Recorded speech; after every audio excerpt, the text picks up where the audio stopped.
slow up, no I don't take shit. I got no love for the fakeness. If you wanna play tough and wanna hate this, I'll always show up. I don't ever slow up, no I don't take shit. I got no love for the fakeness. If you wanna play tough and wanna hate this. Hello guys, कैसे हैं आप लोग? Hope you all are doing well and study very very hard. So guys, welcome to Aurum chemistry.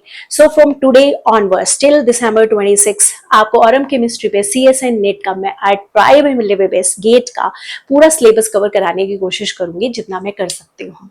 ठीक है, तो आज की class में हम लोग एक टॉपिक स्टार्ट करने वाला है, दैट इज स्पेक्ट्रोस्कोपी, और उसका भी एक छोटा सा पार्ट है H1P31 and F19 NMR.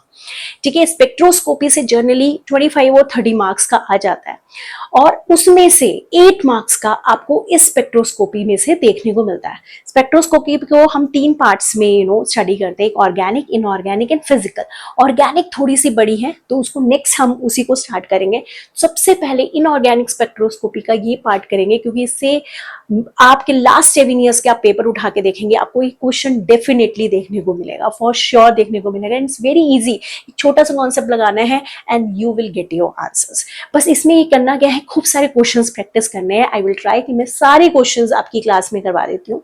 For example थोड़े रह भी जाते हैं तो आप मेरे Telegram channel that is Aurum chemistry को ज्वाइन करिए. वहां पे आपको PDF प्रैक्टिस अगर आपको करनी है, बहुत सारे क्वेश्चंस प्रैक्टिस करने हैं, तो उसकी मैं PDF डेली डालती हूँ, तो वहां से जो है प्रैक्टिस कर सकते हैं. इंस्टाग्राम पे भी मैं बहुत सारी शॉर्ट्स और शॉर्ट वीडियोस डालती हूँ, तो वहां से भी आप प्रिपेयर कर सकते हैं, दैट इज chemistry.org. तो without wasting time let's start the today class. ठीक है, तो आज की क्लास में हम ये देखने जा रहे हैं, एक्चुअली H1 NMR हम लोग जनरली ऑर्गेनिक केमिस्ट्री में देखते हैं, ऑर्गेनिक स्पेक्ट्रोस्कोपी में डील करते हैं, but H1 NMR mind it is also very very important in inorganic part also. ठीक है, अगर हम इनऑर्गेनिक की बात करें तो यहाँ पर भी H1 NMR को स्टडी किया जाता है, बट क्या स्टडी किया जाता है, 2 पॉइंट्स में आपको ये क्लियर डिफरेंस देखने को मिलेगा. अच्छा, अगर आप एक न्यू स्टूडेंट हैं जिन्हें बिल्कुल भी नहीं पता है, आप बस मेरे साथ जुड़े रहो, लाइन बस चलते जाओ, आपको एक एक लाइन क्लियर होगी. आई क्या होता है, TMS क्या होता है, हाई फील्ड क्या होता है, बहुत सारे वर्ड्स है. पेशेंस से करोगे आपको सारी चीजें जो है क्लियर होती जाएंगी. हाल फिलहाल नोट्स बनाते जाओ, लिखते जाओ, प्रैक्टिस करते जाओ, एक एक क्वेश्चन आपका मैं क्लियर करवाऊंगी. ठीक है, स्पेक्ट्रोस्कोपी का. तो सबसे पहले अगर मैं H1 NMR को देखूं तो मैं 2 स्पेक्ट्रोस्कोपी में उसको स्टडी कर सकती हूँ, एक इनऑर्गेनिक, एक ऑर्गेनिक. इनऑर्गेनिक में हमें क्या मतलब क्या स्टडी करने को मिलता है, तो देखेंगे H1 NMR is a best technique to identify the direct bonding between hydride and metal. देखो, अगर मैं आपके सामने कोई एक मॉलिक्यूल लिख दूं, जैसे for example I have written this. हाँ, अगर मैंने ये कोई भी मॉलिक्यूल आपके सामने लिखा, ठीक है, अगर मैंने ये कहा कि ये बता दो कि इस मॉलिक्यूल का स्ट्रक्चर ड्रॉ करना है, आपको क्या करोगे आप उसके लिए, तो आप कहोगे मैम इसके लिए स्पेक्ट्रोस्कोपी की जाएगी. अगर आपको फंक्शनल ग्रुप्स पता करने हैं तो उसके लिए वी विल डू IR, और अगर कार्बन हाइड्रोजन की बॉन्डिंग को आइडेंटिफाई करना है तो हम ऑर्गेनिक स्पेक्ट्रोस्कोपी में H1 NMR और कार्बन 13 NMR स्टडी करेंगे. बट मैंने कहा कि आप एक बात बता दो कि एक ही ना कोई कंपाउंड है RH, और यहाँ पे कार्बोनिल्स लगे हुए हैं, यहाँ पे भी कार्बोनिल लगा हुआ है, यहाँ पे कार्बोनिल लगा है और यहाँ पे H लगा हुआ है. अब बताओ, इसका अगर आपको स्ट्रक्चर आइडेंटिफाई करना है तो इसके लिए आप कौन सी टेक्निक यूज करोगे, तो आप सिंपल से कहेंगे कि मैम अगर मेटल और हाइड्रोजन के बीच की बॉन्डिंग को अगर फाइंड आउट करना है तो हम करेंगे H1 NMR इनऑर्गेनिक स्पेक्ट्रोस्कोपी. तो मेटल और हाइड्रोजन के बॉन्ड को जो डिफाइन करती है वो है इनऑर्गेनिक स्पेक्ट्रोस्कोपी. तो जहां पर भी मतलब पूरी ऑर्गेनोमेटालिक में जहां पर भी मेटल का हाइड्रोजन के साथ बॉन्ड बन रहा है, या फॉस्फोरस का मेटल के साथ बन रहा है, या फ्लोरीन का मेटल के साथ बन रहा है, तो हमारी जो टेक्निक यूज होने वाली है वो है हमारी H1 NMR इनऑर्गेनिक स्पेक्ट्रोस्कोपी. इसके बाद एक्चुअली जो हमारे को पता है स्पेक्ट्रा मिलता है, तो स्पेक्ट्रा अगर हम लोगों ने थोड़ी सी भी ऑर्गेनिक अगर हम लोगों ने पढ़ी हुई है तो हमें पता है कि यहाँ पर हम लोग एक TMS, एक हम लोग जो है रेफरेंस लेते हैं, जिसे बोलते हैं TMS, जिसकी वैल्यू होती है 0 ppm. अगर आपको नहीं पता, सब डिटेल में आपको पढ़ाऊंगी, बस अभी पढ़ते जाओ. जनरली जो ऑर्गेनिक स्पेक्ट्रोस्कोपी है ना, उसका ग्राफ हमारे को यहाँ पे देखने को मिलता है, पॉजिटिव वैल्यूज मिलते हैं। हमने पूरी जो है मैच लिस्ट पूरी बनाई, लिस्ट बनाई हुई होगी, क्या कहते हैं आपका जो sp3 हाइड्रोजन कार्बन है उसका 223 जो है, इसको हम डेल से केमिकल शिफ्ट से जो है इसको डिनोट करते हैं, तो उसकी पॉजिटिव वैल्यू आती है। पर इनऑर्गेनिक स्पेक्ट्रोस्कोपी में सारे सिग्नल टीएमएस से नेगेटिव में देखने को मिलते हैं। आपको सारे के सारे सिग्नल की वैल्यूज जो है नेगेटिव में आती है, -10, -20, -30, -40, -60। मतलब टीएमएस तो जीरो होता है, 0 ppm, ठीक है। और जितना भी आपको H1NMR इनऑर्गेनिक स्पेक्ट्रोस्कोपी में जितने भी पीक्स देखेंगे वो सारी की सारी नेगेटिव वैल्यू होती है, और उसको हम जनरली बोलते हैं हाई फील्ड, या फिर क्या बोल देते हैं, अप फील्ड। मतलब ये सारे वैल्यूज आपको टीएमएस के रेफरेंस में सारी की सारी वैल्यूज क्या होती हैं, नेगेटिव देखने को मिलते हैं। वही मैं बोल रही हूँ, अगर आप न्यू कमर हो जस्ट नोट इट डाउन, को एक एक बातें क्लियर हो जाएंगी, ठीक है। तो हमने क्या देखा, अभी हमने जो है 2 पार्ट्स जो हैं इसमें डिफाइन किए, कि एक तो हमारे को अगर मेटल और हाइड्रोजन के बीच का बॉन्ड अगर आप उनको फाइंड आउट करना है तो हमें क्या करना है, H1 इनऑर्गेनिक स्पेक्ट्रोस्कोपी से डील करना है, ठीक है। सेकेंडली जो इसका ग्राफ आता है, इसका जो हमारा ग्राफ आता है वो टीएमएस के रेफरेंस में सारा नेगेटिव आता है। और आप यहीं पे आ जाओ, अगर आप ऑर्गेनिक स्पेक्ट्रोस्कोपी की बात करोगे, ऑर्गेनिक स्पेक्ट्रोस्कोपी में हम क्या करते हैं, डिफरेंट टाइप ऑफ प्रोटॉन्स बताते हैं कि कितने डिफरेंट टाइप ऑफ प्रोटॉन्स हैं, उनका एनवायरनमेंट कैसा है, किस प्रोटॉन के पास हेटेरो एटम लगा हुआ है, किसके पास नहीं लगा हुआ है। तो it tells the relative number of protons, environment of protons and types of protons, कि कितने टाइप्स के प्रोटॉन है। और कार्बन की बात करें तो डिफरेंट टाइप्स ऑफ कार्बन के बारे में पता करते हैं। और इसकी जो H1 न्यूक्लियर है रेजोनेट करती है at very low field then TMS, TMS से लो फील्ड, मतलब सारी की सारी पॉजिटिव वैल्यू की तरफ जाती है, उसको हम डाउन फील्ड कहते हैं, डी शील्डेड कहते हैं। आपको ये सारे वर्ड्स क्लियर होंगे, बस आप एक बार शांति से सिर्फ सुनते जाओ कि इसमें क्या होगा। आपको मेटल और हाइड्रोजन के बॉन्ड्स के बारे में देखने को मिलेगा। इसमें क्या होगा, आपको डिफरेंट टाइप ऑफ हाइड्रोजन्स जो ऑर्गेनिक में होते हैं ना, वो सारे आप इधर बढ़ोगे, इनऑर्गेनिक वाले सारे के सारे मॉलिक्यूल्स जो है वो आप यहां पढ़ने वाले हो। अब आपको सिंपल सी बात है, यहां से कैसे क्वेश्चंस आएंगे वो हम लोग सीधा देखते हैं कि किस तरीके के क्वेश्चंस हमारे को इस H1NMR स्पेक्ट्रोस्कोपी में देखने को मिलेंगे, ठीक है। बहुत ही सिंपल है, आपके सामने बस आपको 2 चीजें इसमें आनी चाहिए। एक, ये आई वैल्यूज आपको लर्न होनी चाहिए, और वैसे भी ये जो आई वैल्यूज है ना वो आपको H1 ऑर्गेनिक स्पेक्ट्रोस्कोपी में भी याद रखनी है। कुछ बहुत इंपॉर्टेंट कंपाउंड है, डायरेक्टली यहीं से भी क्वेश्चन आ जाते हैं कि what is the I value of B10, what is the I value B11। तो यहाँ पे मैंने एक बहुत ही खूबसूरत सी ट्रिक लिखी है आपके सामने, उससे आपको 2 सेकंड के अंदर आई वैल्यूज याद हो जाएंगी। लेट्स सी कि वो वैल्यू मतलब है क्या, मतलब ये टेक्निक क्या, आई वैल्यू ऐसे है क्या। I is the spin value, ठीक है। देखो हर न्यूक्लियर रेजोनेट करता है, अगर वही है कि अगर और डिटेल में बताना है, मैं ऑर्गेनिक स्पेक्ट्रोस्कोपी में इसको बहुत डिटेल में पढ़ाऊंगी, ठीक है। आज की में बस इतना कर लो कि हमें एक आई वैल्यू देखनी होती है, और वो आई वैल्यू मैम ने यहाँ पे लिखवा दी है। और एक फॉर्मूला है, जो ये फॉर्मूला है 2ni+1, जिसमें अप्लाई करना मेरे सारे आंसर्स होने वाले हैं। नेक्स्ट में जब मैं ऑर्गेनिक स्पेक्ट्रोस्कोपी स्टार्ट करूंगी ना, वो एक एक बात सही से समझाऊंगी कि आई क्या होता है, क्या कहाँ पे यूज होता है। हर फिलहाल you have to learn this, okay. तो कैसे करना है, देखो ये वाले जो आपके एलिमेंट्स है ना, इन्हीं की आई वैल्यू आपको याद होनी चाहिए। और बाकी वैसे तो आजकल पेपर्स में दे भी देते हैं, बट अगर डायरेक्ट क्वेश्चन आया तो उसके लिए मुझे ये चाहिए, ठीक है। तो हमें कैसे करना है, हमें लर्न करना है हे प फ क्या आधा रहेगा, हे प फ क्या आधा रहेगा। हे प फ का क्या मतलब है, हे का मतलब है हाइड्रोजन, प का मतलब है फॉस्फोरस, फ का मतलब है फ्लोरीन, क्या का मतलब है कार्बन, ठीक है। आधा रहेगा, रहेगा से RH, दिस इज रोहोडियम। इनकी सबकी जो आपकी आई की वैल्यू होती है वो क्या होती है, हाफ, आधा रहेगा। हे प फ क्या आधा रहेगा, हे प फ क्या आधा रहेगा। इन सब के आई की वैल्यू क्या होती है, हाफ, क्या होती है, हाफ। फिर आते हैं प्लैटिनम। प्लैटिनम में आपको दो देखने हैं, प्लैटिनम 194 एंड प्लैटिनम 195। प्लैटिनम 194 की आई की वैल्यू होती है 0। ऑर्गेनिक स्पेक्ट्रोस्कोपी में मैं वही कह रही हूँ, पेशेंस रखना, आपको मैं करवा दूंगी कि इसकी जो आई वैल्यू होती है 0, ये इनएक्टिव न्यूक्लियाई होते हैं। क्या होते हैं? इनएक्टिव न्यूक्लियाई होते हैं। ठीक है। P195 इसकी भी वैल्यू क्या होती है? हाफ। हाल फिलहाल आज की क्लास में हमें आई वैल्यूज निकालनी है, स्प्लिटिंग लाइंस निकालनी है, और मेरा एक इनऑर्गेनिक स्पेक्ट्रोस्कोपी खत्म होने वाला है। ठीक है। इसके बाद ये तो हम ऐसे ही याद कर लेंगे कि प्लैटिनम 194 और 195 इसकी 0 होती है और ये क्या होती है? हाफ होती है। फिर आता है मैग्नीज। मैग्नीज क्योंकि बहुत ज्यादा देखने को मिलेगा, इसका क्या बोलना है आपको? मन आधा हो गया। मन आधा हो गया। मैग्नीज म से मन आधा हो गया। और मैग्नीज में आपको पता है 5 अनपेयर्ड इलेक्ट्रॉन्स होते हैं, तो इसकी जो स्पिन वैल्यू आएगी वो आएगी 5/2। मन आधा हो गया। ठीक है। फिर वेनेडियम और कोबाल्ट के लिए हम बोलेंगे वी को, क्या बोलेंगे? वी को 7.5। क्या लाइन याद रखनी है? V को 7.5। 7.5 मतलब 7/2, 7/2 मतलब वेनेडियम और कोबाल्ट की वैल्यू है 7/2। अब ये हमें कैसे याद करेंगे? BBD लखनऊ का बहुत ही बड़ी यूनिवर्सिटी है, प्राइवेट यूनिवर्सिटी है। ठीक है। कॉलेज भी कह लो, वो यूनिवर्सिटी सब कुछ ही है। That is BBD। ठीक है। तो बोरोन 10, बोरोन 11 और D2 बहुत ज्यादा इंपॉर्टेंट है, यहीं से क्वेश्चन आते हैं कि बता दो ड्यूटेरियम की आई वैल्यू क्या होती है? That is 1।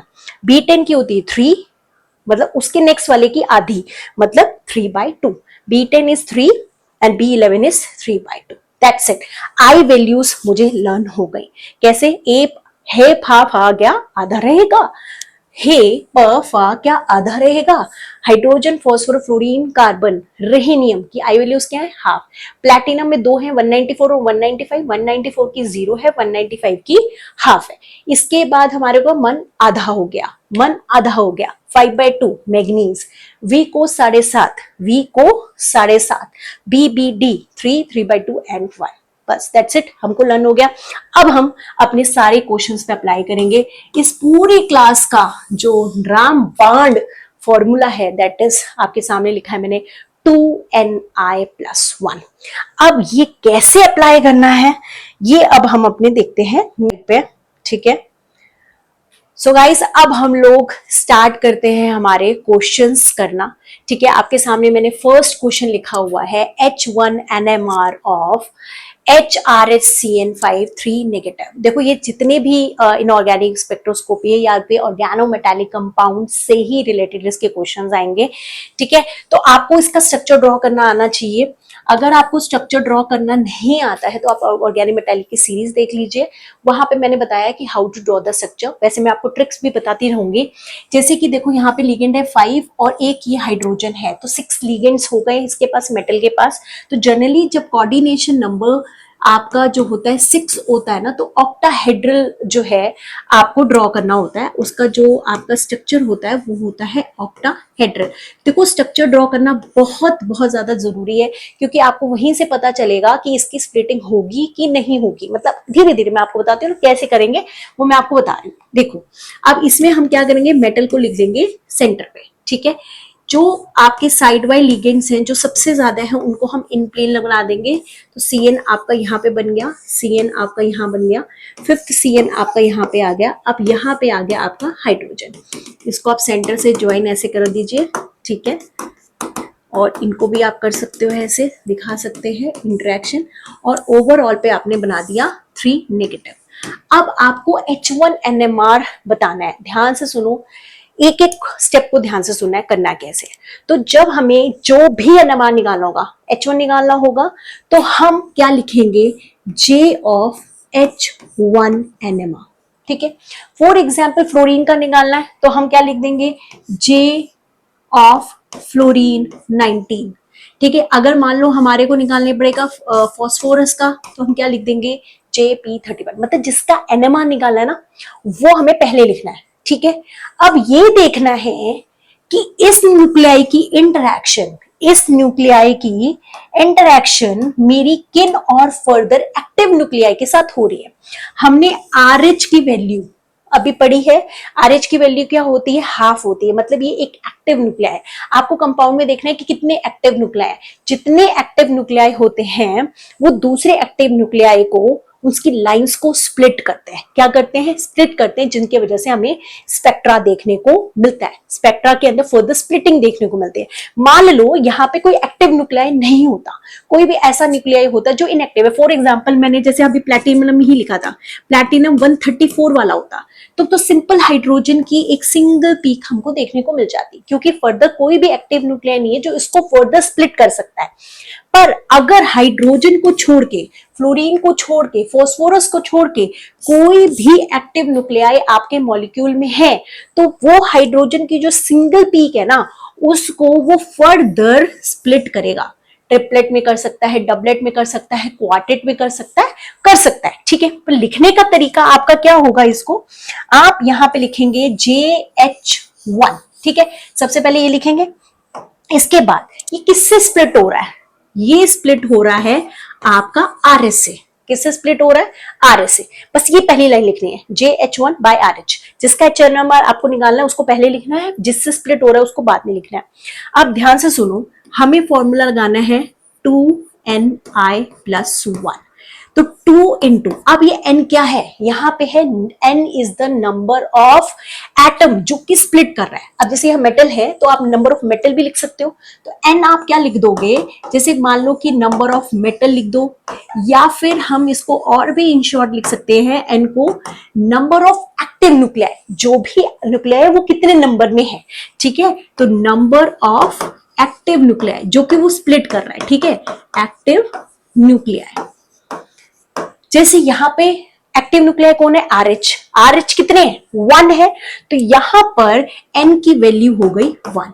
क्या हो गई, n की वैल्यू 1 हो गई। अब यहां पे 1 पुट कर दो। I स्पिन वैल्यू है, RH की स्पिन वैल्यू कितनी थी, हाफ थी, ठीक है, +1, 2 से 2 कट गया इज इक्वल टू 2, मतलब कि आपको मिलने वाला है डबलेट। क्या मिलने वाला है, डबलेट, 2 लाइंस। अब ये कैसे क्वेश्चन आ सकता है कि ये आएगा कि आप ये बता दो what is the H1 NMR of this compound, A singlet, B doublet, triplet, quartet. तो आप क्या टिक लगा के आओगे, दैट इज डबलेट। मतलब जो आप, अगर मैं इसका ग्राफ आपको ड्रॉ करके दिखाऊं तो ये आपका TMS है, और मैंने आपको बताया कि जितने इनऑर्गेनिक स्पेक्ट्रोस्कोपी वो सबकी वैल्यूज यहां जाएगी, तो ये आपको ऐसे मिलने वाले हैं। मतलब एक आपका सिंगलेट था जो कि 2 लाइंस में टूटा हुआ है, that is in the form of a doublet. तो ये, और यहां पे आ गई इसकी नेगेटिव वैल्यू, आपको ये इधर ड्रॉ करनी है। अगर सिंगलेट होता तो कैसे ड्रॉ करते, अगर सिंगलेट होता तो हम, मतलब फर्दर अगर कोई स्प्लिटिंग नहीं होती पर मेटल हाइड्रोजन बॉन्ड है तो हम सिंगलेट दिखा देते, पर बिकॉज RH एक एक्टिव न्यूक्लियाई है तो वो इसको स्प्लिट करेगा, इसको, इसके सिंगलेट को स्प्लिट करेगा, और कितने में करेगा, करेगा डबलेट के अंदर। किसमें करेगा, डबलेट के अंदर। और इसी को हम एक और तरीके से भी ड्रॉ करते हैं, जैसे हमने यूं किया JH1 NMR by RH, तो ये फर्दर सिर्फ किसमें टूट गया, डबलेट के अंदर टूट गया, ठीक है।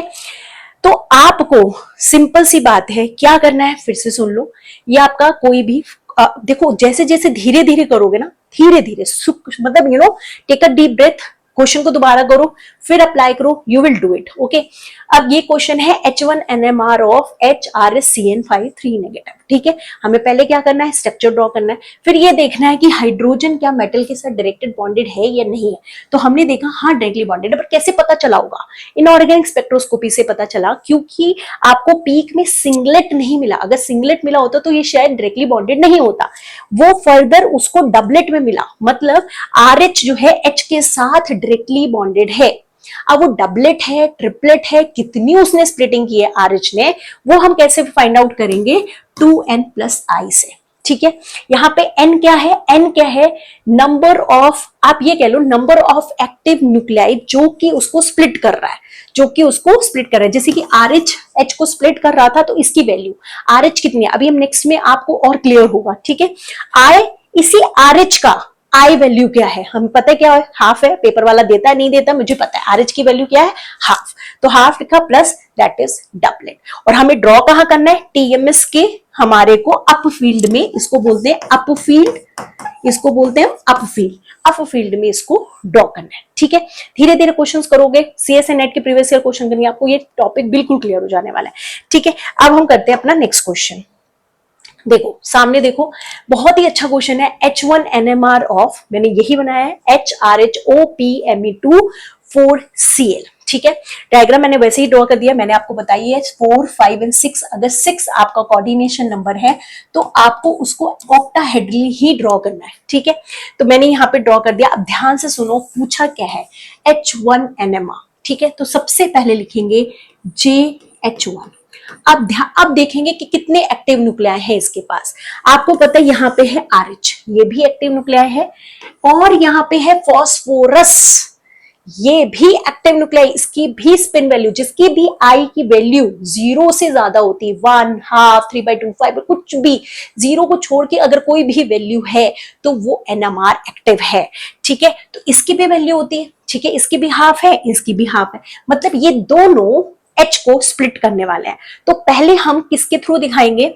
अच्छा, अब हम कैसे पता चले कि पहले फॉस्फोरस दिखाना है कि मेटल दिखाना है? जिसकी वैल्यू कम हो। देखो यहाँ पे फॉस्फोरस कितने, 1, 2, 3 और 4, तो ये हम बाद में दिखाएंगे इसकी स्प्लिटिंग। पहले किसके दिखाएंगे?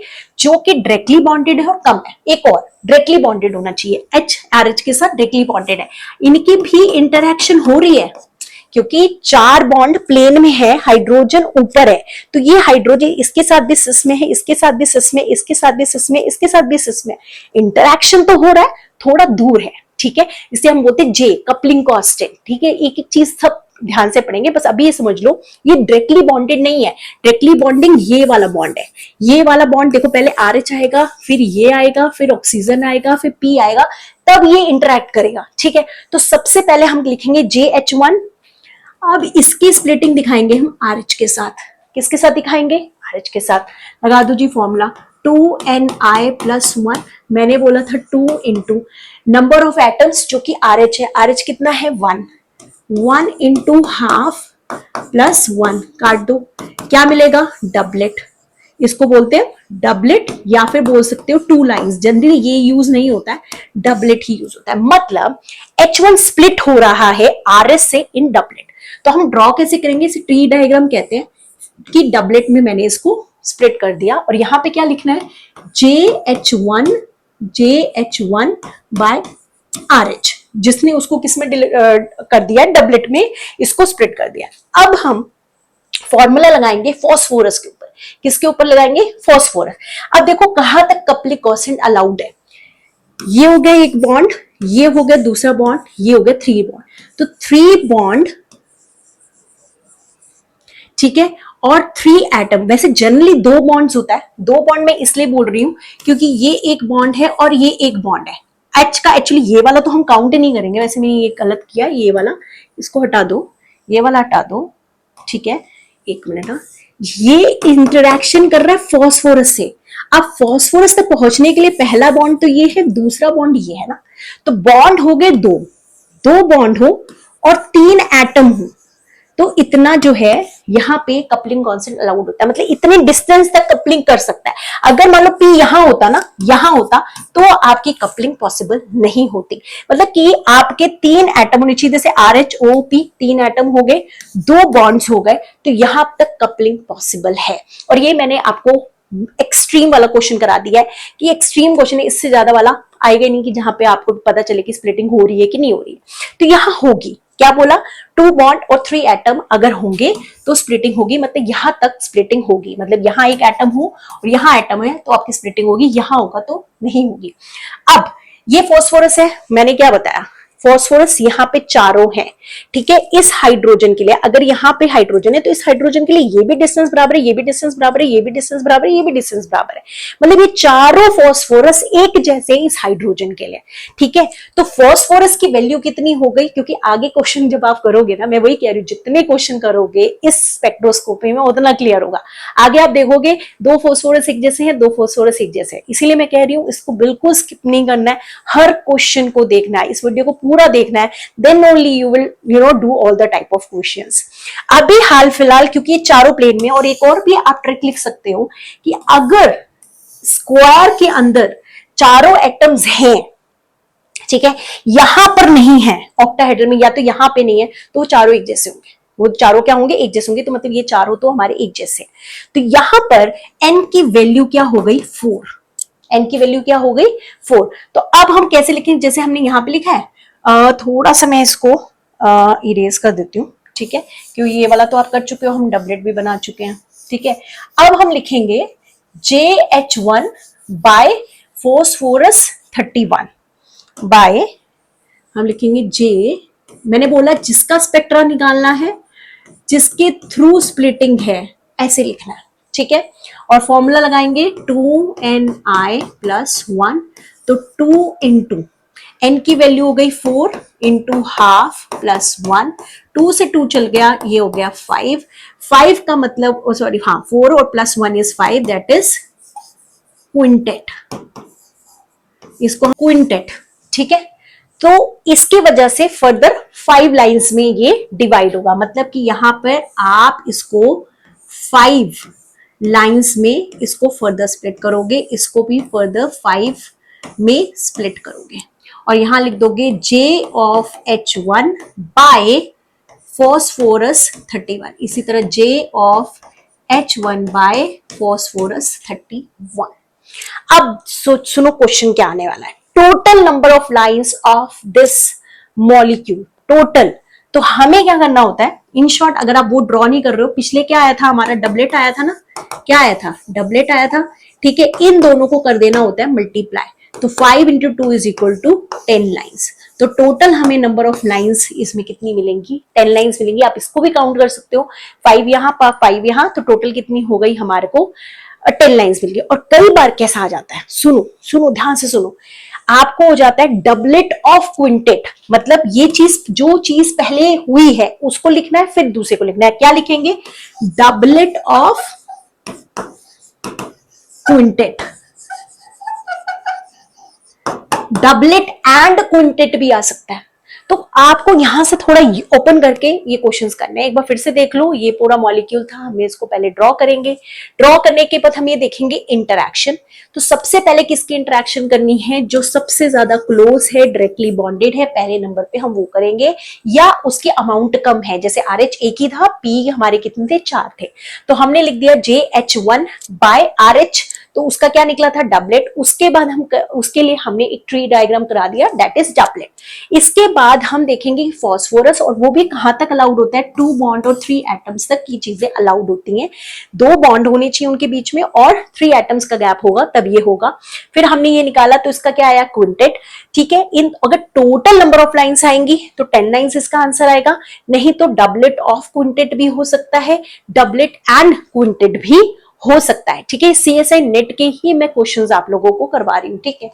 अब जितने क्वेश्चंस करोगे माइंडेड, अभी तो लाइक शुरुआत है, बहुत बहुत डिफरेंट टाइप के क्वेश्चन मैं सारे करवाने वाली हूँ, सो दैट आपका पेपर मिस नहीं होना चाहिए, ठीक है। पेपर में ये क्वेश्चन आपको छोड़ के नहीं आना है, मतलब नहीं आना है। अब आ जाओ इधर, बड़ा इंटरेस्टिंग सा क्वेश्चन है ऑर्गेनोमेटालिक केमिस्ट्री का, ठीक है। आपने इसे कई बार देखा होगा इस कंपाउंड को, H1 NMR of H ruthenium Cp2 साइक्लोपेंटाडाइनिल 2, इसका स्ट्रक्चर होता है ये। अगर हम इसको ध्यान से देखें तो यहां पर मेटल और हाइड्रोजन का एक तो है डायरेक्ट बॉन्ड, सबको ये दिखाई दे रहा है, बट माइंड इट, यहाँ पे 2 तरह के हाइड्रोजन है, एक तो ये हाइड्रोजन है और एक यहाँ पे लगे हुए हाइड्रोजन्स भी हैं, मतलब यहां पर आपको 2 तरह के हाइड्रोजन्स देखने को मिल रहे हैं, मतलब यहाँ पे 2 तरह का NMR आएगा हाइड्रोजन का, एक नहीं आने वाला, ठीक है।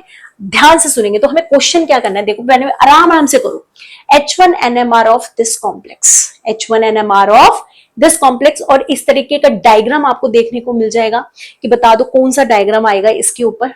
आ तो सिंगलेट ही रहा है, क्योंकि इनमें कोई भी एक्टिव न्यूक्लिया नहीं है, साइक्लोपेंटाडाइन में सारे कार्बन है जो इनएक्टिव है, मतलब सिंगलेट, मतलब जो सिंगल लाइन उसको फर्दर कोई स्प्लिट करने वाला नहीं है।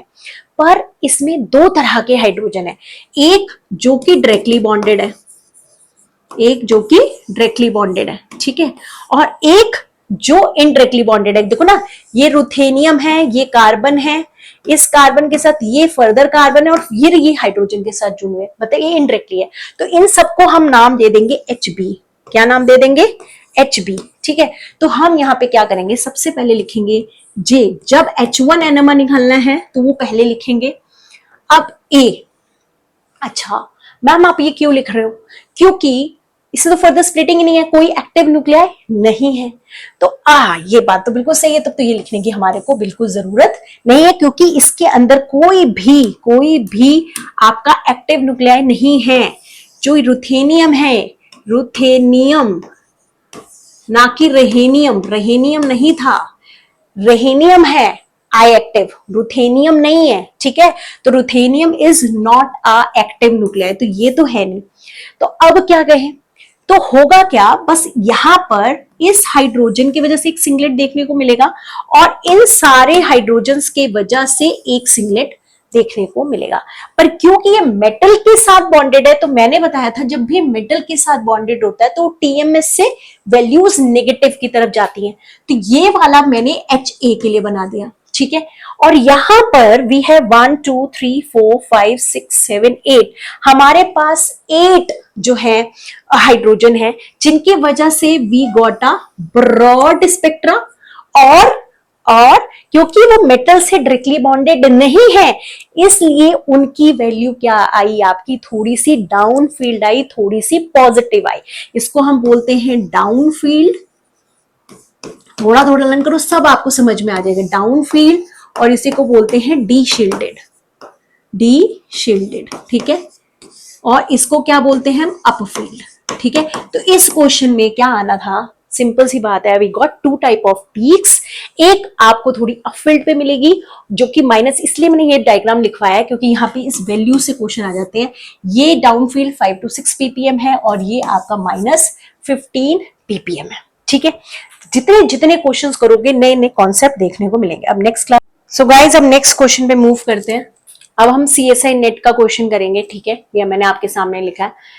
इन F19, देखो अब इससे घबराने की जरूरत नहीं है कि F19 क्या आ गया, बस मेरे को सारे कॉन्सेप्ट लगाने और मैं लगा लूंगी। ठीक है, in the F19 NMR spectra of PF5 the number of signals and multiplicity at room temperature, ये बहुत इंपॉर्टेंट है, at room temperature, क्योंकि यहाँ पे दो चीजें आ सकती हैं, at room temperature and at low temperature. एक क्वेश्चन से आपके सारे के सारे कॉन्सेप्ट क्लियर हो जाएंगे, बट ध्यान से सुनना है। देखो सबसे पहले PF5 का आपको स्ट्रक्चर ड्रॉ करना आना चाहिए। ठीक है, अगर आपने केमिकल बॉन्डिंग बहुत अच्छे से किया है तो आप इसका स्ट्रक्चर बहुत आराम से ड्रॉ कर लोगे। अब इसको भी निकालने की ट्रिक है कि PF5 को, और अगर आपको ट्रिक सीखनी है तो आप केमिकल बॉन्डिंग में मेरी वीडियोस देख सकते हो, नहीं तो अभी भी मैं करवा देती हूँ कैसे करना होता है। हमको एक फॉर्मूला लगाना होता है, उसमें करना क्या होता है, जो सेंट्रल मेटल होते हैं उसके वैलेंस इलेक्ट्रॉन लेने होते हैं, मतलब फॉस्फोरस की वैलेंस इलेक्ट्रॉन, क्योंकि वो नाइट्रोजन के नीचे, तो 5 हो गया। एक फ्लोरीन की वैलेंसी, दूसरे जो साइड एटम्स होते हैं ना उसकी वैलेंसी लेनी होती है। तो फ्लोरीन की वैलेंसी कितनी होती है, 1, तो एक फ्लोरीन की 1 है वैलेंसी, मतलब वैलेंसी लेनी होती है। अब ये देखना है कि वैलेंसी जो होती है वो कितने एटम मतलब कितने इलेक्ट्रॉन्स उसको चाहिए कि वो अपना बॉन्ड कंप्लीट कर ले। तो इसके हो गए, एक फ्लोरीन का 1, तो 5 के कितने हो गए 5, इसको डिवाइड बाई 2 + 5, ये हो गया 0, 0/2 इज 0 + 5, तो 5 आ गया। sp3d आ गया। sp3d का मतलब है ट्राइगोनल बाय पिरामिडल। ठीक है, तो मतलब हमें इसको जो है ड्रॉ करना है ट्राइगोनल बाय पिरामिडल में। ठीक है, तो ये देखो ये हो गया फॉस्फोरस, और हम यहाँ पे सारे फ्लोरीन्स जो हैं वो लगा देंगे। वैसे तो हमें पता है कि जो ट्राइगोनल बाय पिरामिडल होता है ना, उसमें दो तरह के साइट्स होती हैं, प्लेसेस होती हैं। एक होती है एक्सियल और एक होती है इक्वेटोरियल। मींस ये फ्लोरीन जो है हमें, तो मैंने बोला था ना अभी आपको इस तरह से क्वेश्चन देखने को मिलेंगे जिसमें आपको डिफरेंट भी मिल सकते हैं, एटम्स की डिफरेंट इंटरेक्शन होगी कि एक्सियल की वजह से अलग और इक्वेटोरियल की वजह से अलग। पर अभी ध्यान से सुनना, हाँ ठीक है। तो ये हो गया हमारा डायग्राम। ठीक, मतलब ये तीनों फ्लोरीन प्लेन में है और ये दोनों फ्लोरीन ऊपर है। तो ऑब्वियसली जो ये फॉस्फोरस है, फॉस्फोरस हमारी एक्टिव न्यूक्लियाई है, फ्लोरीन भी हमारी क्या है, एक्टिव न्यूक्लियाई है। ठीक है, वैसे तो क्या मिलना चाहिए था, हमें सिंगलेट मिलना चाहिए था। क्या मिलना चाहिए था, सिंगलेट मिलना चाहिए था। पर ऑब्वियस सी बात है फोस्फोरस की वजह से ये कुछ ना कुछ मल्टीप्लाई करेंगे, कुछ ना कुछ स्प्लिटिंग होगी, क्योंकि दोनों की दोनों क्या है, एक्टिव न्यूक्लियाई है। ठीक है, अब पर हमारे क्वेश्चन में सब कुछ चेंज कर दिया ये लिखकर एट रूम टेम्परेचर। जब भी आपको एट रूम टेम्परेचर लिखा हुआ आएगा तो माइंड इट, रूम टेम्परेचर। हमारा जनरली रूम टेम्परेचर कितना होता है, जैसे इसमें बहुत गर्मियां हो रही हैं तो ना 40 डिग्रीज, 41, 42, तो ये बहुत हाई टेम्परेचर है। तो इसमें क्या करते हैं, आपने एक वर्ड सुना होगा फ्लक्सोनियल, फ्लक्सोनियल बिहेवियर। इसमें क्या होता है कि सारे के सारे एटम्स एक दूसरे की पोजीशन बड़ी फास्ट तरीके से चेंज करते रहते हैं, तो जिससे हमें ये नहीं पता चलता कि इसमें डिफरेंट टाइप ऑफ फ्लोरीन्स है, कि एक्सियल अलग है कि इक्वेटोरियल, तो सारे फ्लोरीन एक दूसरे की पोजीशन चेंज करते रहते हैं। जिसकी वजह से क्या होता है कि इसमें, बिकॉज उसने रूम टेम्परेचर लिख दिया, फ्लक्सोनियल होगा, बहुत हाई स्पीड पे मूवमेंट होगी, तो जिसकी वजह से ये सारे फ्लोरीन, ऑल फ्लोरीन्स जो हैं, जो आपके फ्लोरीन हैं, वो इक्विवेलेंट जो है एक ही तरीके से दिखाई देंगे।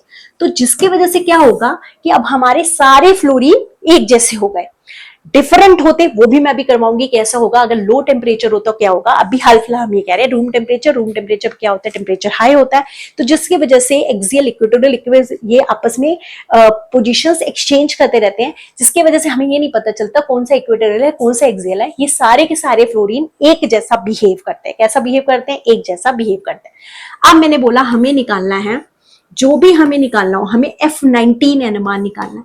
अब F19 NMR हमें निकालना है, तो मैम इक्विवेलेंट है, तो मतलब हमें मिलेगा एक सिंगलेट।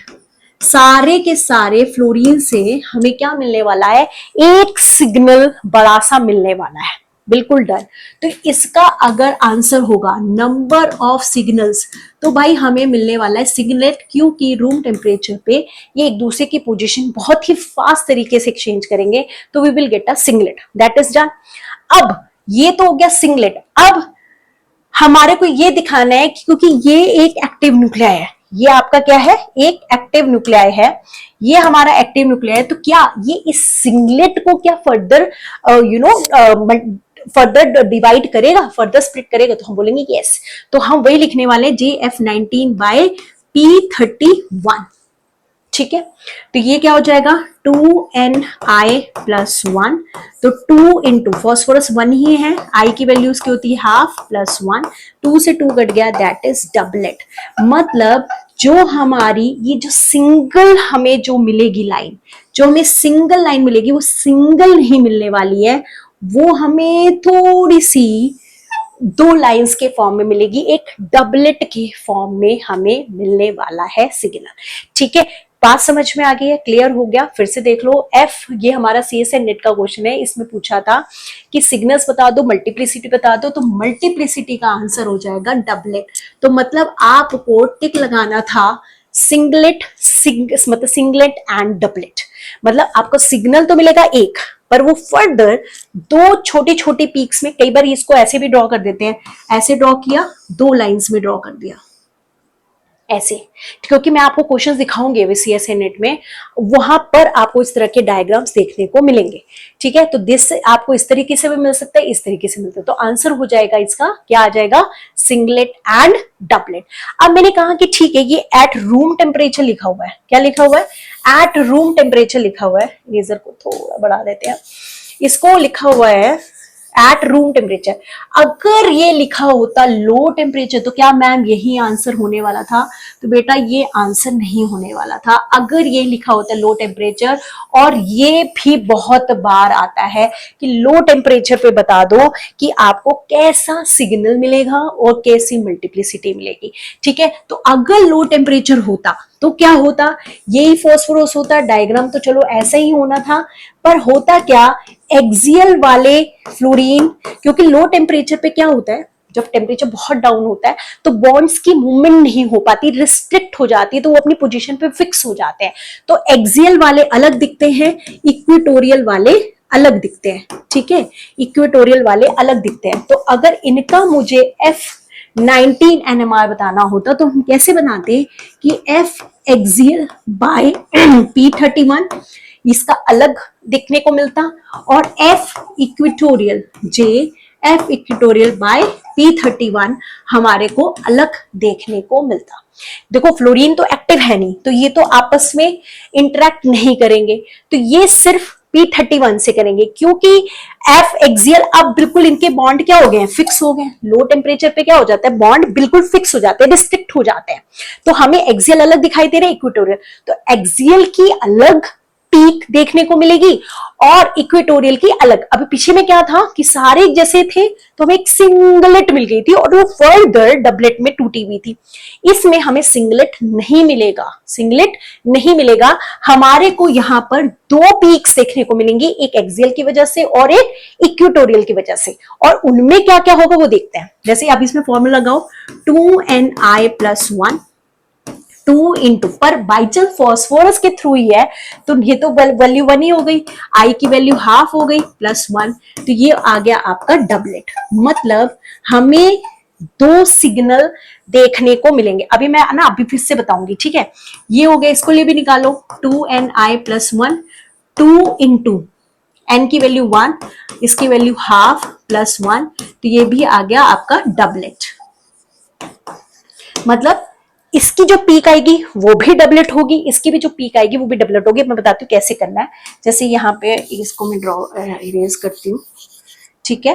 आप देखो ये कैसा मिलेगा, क्योंकि ये P31 NMR है, वैल्यूज नेगेटिव की तरफ ही जाने वाली हैं, तो इसमें हमें दो पीक्स देखने को मिलेंगी, एक डबलेट F एक्सियल की वजह से और एक डबलेट, मतलब आप ऐसे भी बना सकते हो, ऐसे भी बना सकते हो, इरेज करके ना ये भी ऐसे ही बना देते हैं, और एक डबलेट इक्वेटोरियल की वजह से।